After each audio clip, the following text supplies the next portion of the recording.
Mestilah sedia.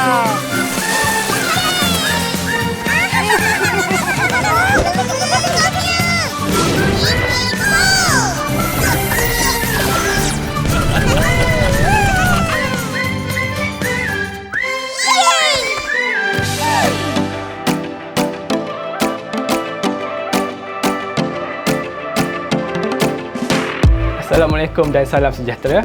Saya Muhammad Ashraf Hafiz bin Abdul Aziz, Lead Storyboard untuk Upin Ipin Season 20. Sebagai seorang storyboard artis, kami dipertanggungjawabkan untuk menterjemahkan daripada skrip ke bentuk visual melalui lukisan. Daripada situ, kita dapat melihat alur cerita sesuatu episod tersebut.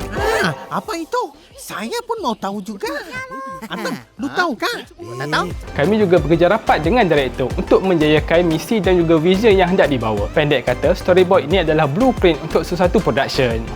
Pendeklah kata, panjang dah kata dah tadi. Untuk musim 20 ini, terdapat hingga nombor 20 di setiap episod.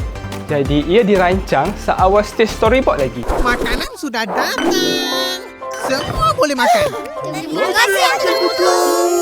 Selain itu, kita juga dapat mengenal pasti latar tempat, karakter dan juga prop yang akan digunakan. Ianya penting untuk panduan production dan post-production agar mereka dapat menghasilkan episod dengan lebih efisien. Dah malam, tidur semua.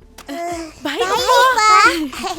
Untuk musim 20 ini, terdapat pelbagai set baru seperti kedai air dan juga kolam. Dari situ, kami di Storyboard dapat explore angle yang lebih menarik dan fresh bersesuaian dengan kehidupan Upin Ipin di kampung. Teruskan menyokong Upin Ipin. Saksikan Upin Ipin musim ke-20. Pelbagai episod yang menarik bakal menanti anda.